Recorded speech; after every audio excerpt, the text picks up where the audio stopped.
It was a chilly November evening around 7:30 p.m.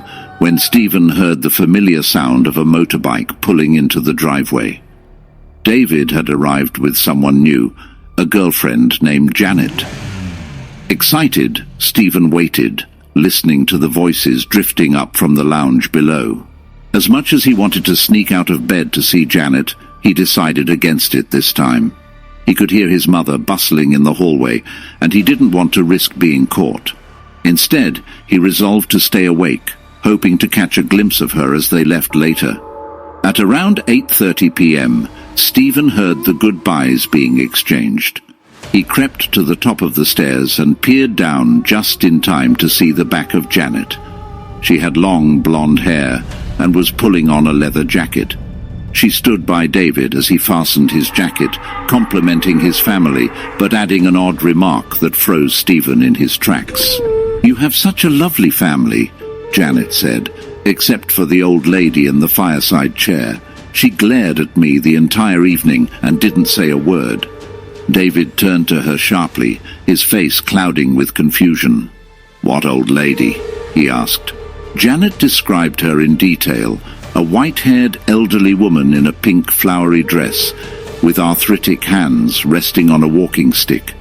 She even mentioned the Black Alice band holding back her hair. David's expression darkened. "That sounds like my grandmother," he said slowly, "but she passed away 6 months ago." Stephen, still hiding at the top of the stairs, was struck with a mixture of fear and disbelief. He had vivid memories of their grandmother, a stern woman who had no qualms about scolding him or David, and even using her walking stick to keep them in line. He stayed frozen in place, listening to the conversation below. Janet was adamant about what she'd seen, describing the woman in the armchair as if she were as real as anyone else in the room. David, visibly unsettled, explained that his grandmother had indeed sat in that very chair when she was alive. Janet and David eventually left, the sound of the motorbike fading into the distance. But Stephen remained glued to the spot, grappling with what he'd just heard.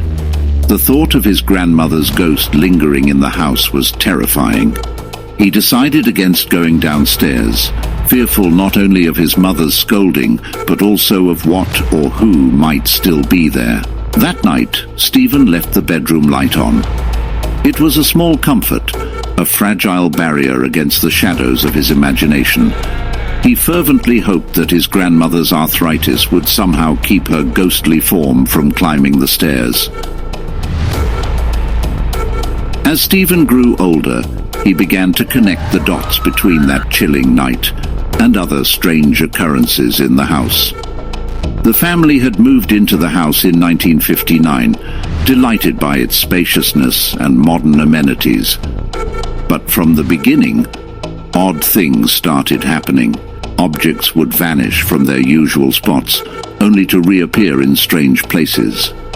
Stephen's mother, Elsie, once watched in shock as a heavy stoneware jug slid 3 feet across the kitchen floor, spun in a full circle, and then slid back to its original position. Even the family pets seemed unnerved. Their Alsatian dog, Flash, refused to enter the kitchen, while their cat, Cheeky, would often arch her back and hiss at unseen threats. But the most terrifying incidents involved Elsie herself. On several nights, she woke up with the sensation of invisible hands gripping her throat. These attacks were so frequent that she began sleeping upright with the bedroom light on. She never told anyone about these experiences, fearing they might frighten the children. The next day, the house buzzed with activity, as it always did with so many siblings. Yet, an uneasy air lingered, especially for Stephen. The memory of the previous night was etched vividly in his mind. The pale face of his grandmother in Janet's description, the floral pink dress, and that unmistakable Black Alice band. Stephen's older brother David was quieter than usual at breakfast. He barely touched his plate of toast and eggs, a stark contrast to his usual hearty appetite. Stephen observed him closely.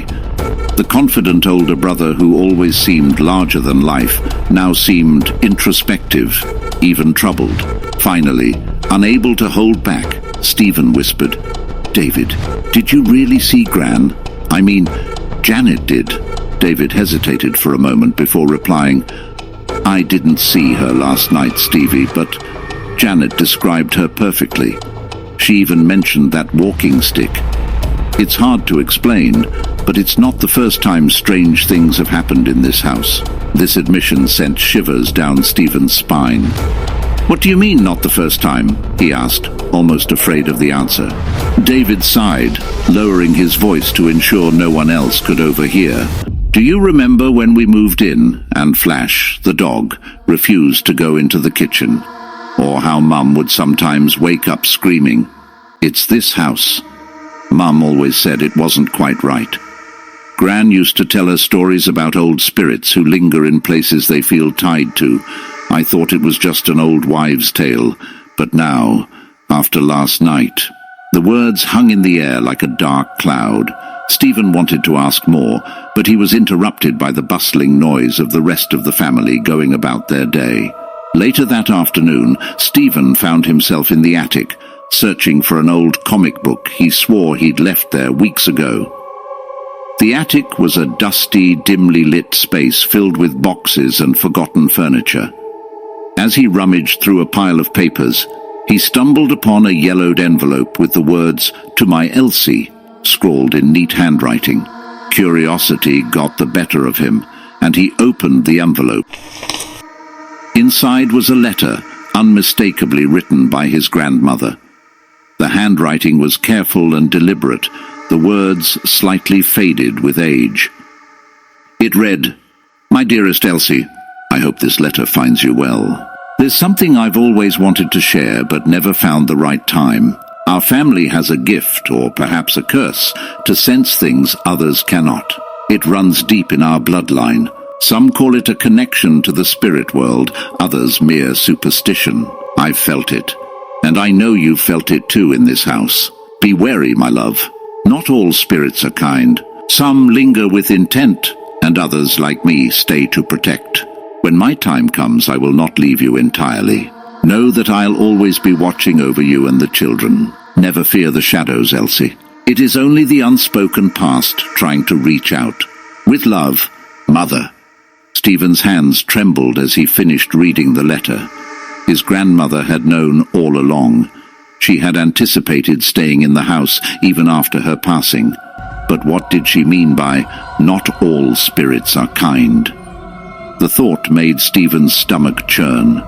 He clutched the letter and climbed down from the attic, rushing to his mother Elsie. She was in the kitchen, peeling potatoes for dinner. Without a word, Stephen handed her the letter. As she read it, tears welled up in her eyes. "She knew," Elsie whispered almost to herself. "She always knew."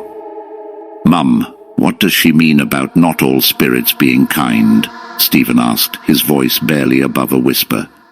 Elsie hesitated before replying, "There were times, Stephen, when I felt something in this house. Something cold, something angry. But every time your Gran visited, those feelings disappeared. She was always my protector, even when she was alive. Maybe that's why she's still here to keep us safe."